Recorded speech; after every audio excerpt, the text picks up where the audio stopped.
Space is set to become a Wild West as outdated laws struggle to keep up. In the first few months of 2025, there's been a flurry of private venture space missions.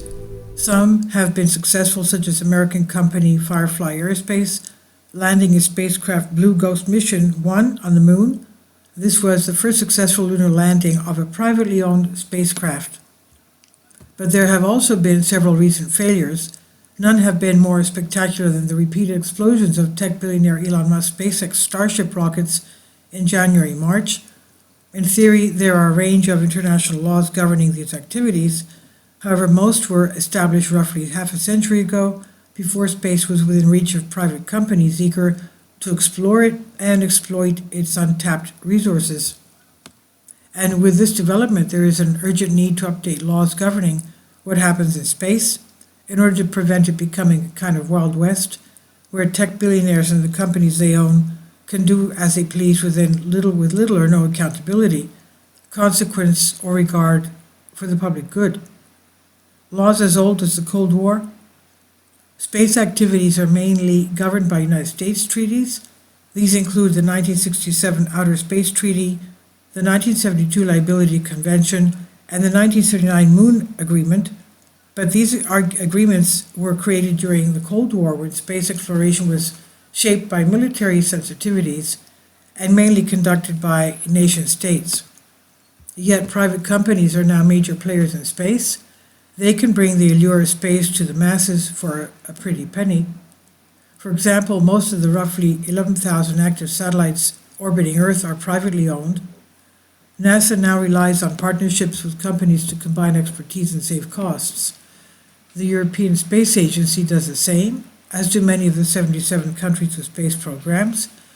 Elon Musk has expertly tapped into this trend, securing $22.6 billion in United States government funding for SpaceX. Private spacecraft journeys may combine commercial and national goals. For example, the Blue Ghost Mission 1 was contracted by NASA through its Commercial Lunar Payloads Initiative. It carried a suite of NASA science and technology instruments. Just days later, another company put a spacecraft on the Moon, yet the Intuitive Machines Athena spacecraft landed awkwardly. It toppled over and was soon declared dead, and it too was carrying expensive NASA cargo. National space agencies will continue to rely on company partners in more ambitious ventures, but what happens when things go wrong? How can private companies be held accountable if they damage the property of others or cause environmental harm on celestial bodies? Space traffic.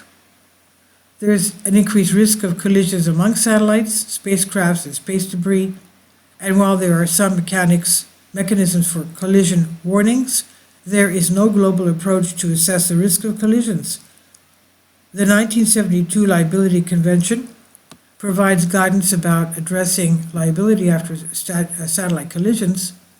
However, it only directly applies to states and not private companies. If a private company spacecraft causes damage, the affected party can only initiate a claim via diplomatic channels against the launching state and not the company itself. The claims pathway can be complex, slow, and subject to diplomatic negotiations. Also, some satellite operations purchase insurance to cover damage from collisions, widely bypassing the convention. Insurance creates an efficient private mechanism to address damages, avoiding the need to involve states or navigate the diplomatic processes required under the convention. But space insurance is incredibly expensive, so most satellites are not insured. The Outer Space Treaty says countries must avoid contamination of space, but it does not specifically address the problem of accumulating space debris. The long-term sustainability of space activities, including the buildup of debris, was not the pressing issue for the treaty's drafters. Moreover, the treaty's language is vague, requiring states to act with due regard for others' interests and conduct appropriate consultation before undertaking potentially harmful activities. But it does not define what these terms mean. Now, who owns the resources in space is a good question. The prospect that humans will be able to collect and sell mineral resources from astronomical objects is edging closer to reality. Initial focus is on the moon, but who owns the resources on the moon? There is no internationally agreed upon property rights regime beyond Earth. The US is trying to achieve private ownership of space resources through its 2020 Artemis Accords.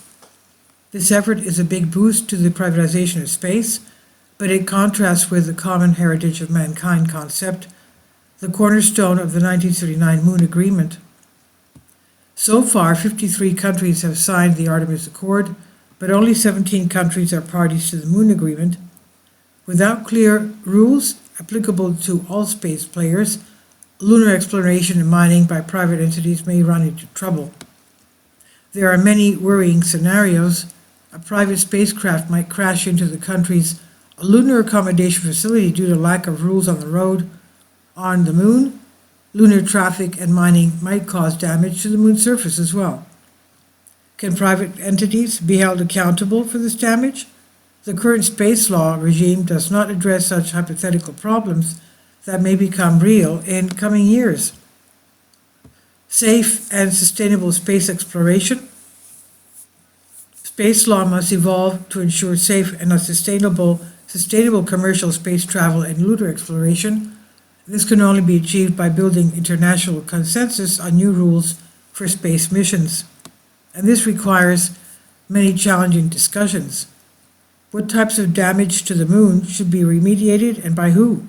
And what is the most suitable venue for affected entities to apply for compensation? What rules should be in place to manage the increased traffic volume in outer space? How can countries be incentivized to strengthen their oversight of their private entity partners in joint missions? Perhaps the easiest issue to solve is which side of the future lunar highways to drive on. With the US and China leading the way at the moment, it would be on the right side. And this is from Conversation here under Creative Commons by Yukong Wang, lecturer, School of Law and Justice, University of Newcastle, and Bin Lee, senior lecturer, School of Law and Justice, University of Newcastle on Science Alert. Please leave your comments and thank you for your support.